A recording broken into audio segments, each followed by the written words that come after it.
I do have a question from one of my students today. What tools you use as a designer? And I do have to say it's a valid one since I had the very same question before even getting my first job in the creative industry. Now, though times and tools have changed because it's been a while since I started my career, one thing stays the same. As a fresh designer, you want to understand number one, what each tool can do so that you actually know when to use it and when not to, or when to go for an alternative. And number two, which are the tools in demand. So at the time you invest in picking up a new tool is actually time well spent and you increase your chances of landing new jobs or getting a new project. In this video, I give you a quick run through the tools I come across and recommend. On top of that, as a bonus at the end of the video, where to go and check out what other experts prefer. Before we start, keep in mind that tools are only there to help us execute the ideas. They're just a means to an end. Getting good with UX and UI design requires you to go beyond and just working with the tools. It's also about understanding processes, carrying out research, testing, and being able to interpret results, being aware of visual and accessibility principles, and so on. Still, without a good control over the tooling software, risk of missing deadlines or falling short on the quality of our deliverables. Welcome to Creative Instruct. I'm Vlad, a UX UI designer and mentor within the community. If you find the content here useful, do hit the like button and subscribe. It only takes a couple of seconds and you'll help others get a better idea of different design tools out there. If you're starting out, you just landed an internship. So how cool is that? You'll have to wrap your head around some of the tools required by this field. You might hear about Figma, FigJam. Are they the same? Are they different? Then there's Sketch, Adobe XD, and other Adobe products. Well, all of them take a bit of time for someone new to the game, and it can feel daunting. I'm gonna let you in on a secret. You don't need to master all of those tools. You only need intermediate to advanced knowledge, maybe two or three, just enough to make your life easier and be able to accomplish some results, yeah, that your managers expect. Another advice for beginners here: once you start learning a new tool, stick with it for a couple of weeks or a couple of months even. Avoid the trap of trying to master and learn everything at once. It's just not going to work. Now, let's get familiar with the tools. And for this, I'm going to ask the help of my assistant, Bob. He's actually quite a smart and talented designer. And like many of us, he will start his working weeks on Monday. Monday is a day of planning or workload management. What does that mean? Well, he might reply to some emails, attend client meetings. He will try to prioritize existing tasks from the previous weeks, and even create new ones. Now, for these type of activities, last time I checked, Bob goes with Notion. In the past, he also used Trello and Jira. All of them are web applications. You don't need to install anything. They run straight into the browser, and they have the same baseline. Okay, they help us create and visualize the tasks we're working on and indicate the progress, basically who's working on what. Now, Notion is considered to be a note-taking app, revolves around the concept of blocks. Basically, you can create pages and add any kind of content as a container or widget. Its real power is that it allows you to create databases, collections of items, and easily switch between the way you visualize them, yeah, between the way you look at them. The flexibility of Notion comes with the fact that tasks can be set up with custom properties like custom dates, tags, embedded links, and images. Trello is also a board management app suitable for small and medium sized teams. Its working philosophy is similar with that of Notion, dealing with a bunch of cards or tickets. Still, to access different views, you might require to pay for a membership. It was a standalone app until Atlassian bought it, the same company that owns Jira.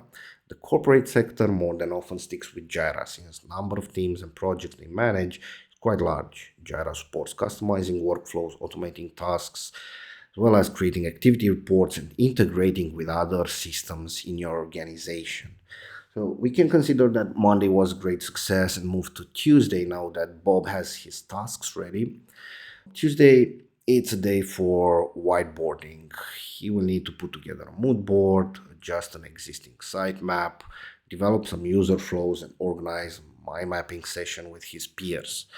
Here again, he has several tools from which he can choose. Number one is Miro, then it's FigJam, Whimsical, and Mural, other alternatives.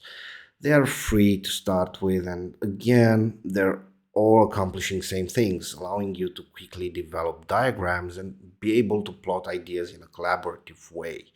Now, Miro is still the leader, but FigJam, which came out of beta this year, gets a huge adoption for the simple reason that it's part of Figma itself. Now, frankly, if you're comfortable to use any of those I mentioned, nothing can stop you to switch to another. Just have a flexible mindset and keep focusing on getting results. Moving on, Wednesday.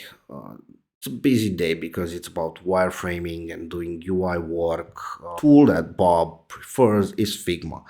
Still, some older projects he has are in Sketch or Adobe XD, and this doesn't seem to bother him.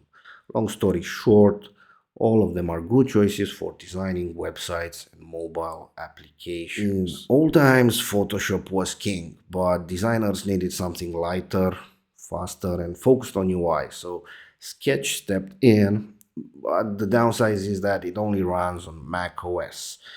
Then Adobe made the move with XD as a response in order to win back some of its market share. Well, still, Figma managed to win the hearts of many designers out there. It runs on Windows, Mac, in the browser. It has a huge plugins ecosystem. It's amazing community, and it's also fast and easy to start with. Okay, occasionally he will go to Photoshop when he has to do some color corrections or photo manipulation. Well, Photoshop was built exactly for this type of work, advanced image editing. Now, I mentioned it's a busy day because he also promised a couple of icons and logo proposals for a marketing landing page. Easy enough, he will open up Adobe Illustrator, which is offering the best experience and high precision when working with vectors. Thursday, a day for prototyping and testing. The best approach here is to prototype in the software that you already created the design in. You don't want to juggle around applications, just illustrate a couple of interactions. If you're already familiar with Figma, well, it's got you covered. You can link the existing components and set the type of behavior you expect upon an action. If you're in Adobe XD, well, same story. And Sketch caught up and now supports prototyping, though some time ago, Bob had to export his artboards to InVision. InVision works a bit different. In order to make the clickable prototype work, you'll need to overlay hotspots and some invisible rectangles on the existing designs and link them to the screens you want displayed. Once the prototype is ready, a couple of tests can be run. When Bob has more time, he will perform moderated tests over Zoom or Teams. He will share the link to the prototype with his participants and record the session to see if they're able to move through the established flows. In this stage, Bob understands if the design makes sense for his users or if they're actually able to complete a particular scenario. The other approach is of running unmoderated tests. Two options that my friend mentioned over here, Maze and Useberry. Starting an experiment with either of them, it's free. Both support launching the test by using an existing prototype you've made. You're gonna need to set up also a couple of prompts, yes, some short messages for your participants and instructions. And at the end, you're gonna get feedback, rating, heat maps, and the times they actually spent in completing the assignments. That should be enough, to help you make some adjustments.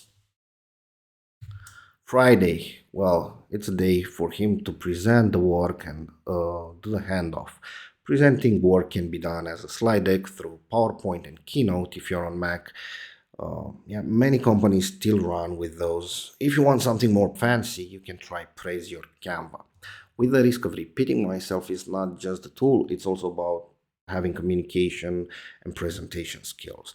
The handoff or the process of sharing this work with the developers depends on the team setup and agreements. You might just need to share the prototypes and access to the design files for the front end team to be able to retrieve necessary fonts, icons, the correct sizings, margins, and colors.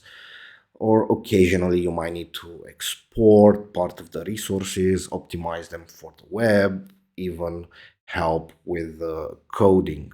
Now, we reached the end of the video, and as promised, here's the website that you can go and check other tools. It's called uxtools.co, and the authors, Jordan Bowman and Taylor Palmer, are doing an amazing job in serving fellow designers to understand the tooling landscape, also putting together a database with the tools. So if you want to make an educated decision when going for a tool, just check out this website. It also confirms some of my own assumptions on which are the hot tools right now. Thanks again for watching, and I'll see you in the next one.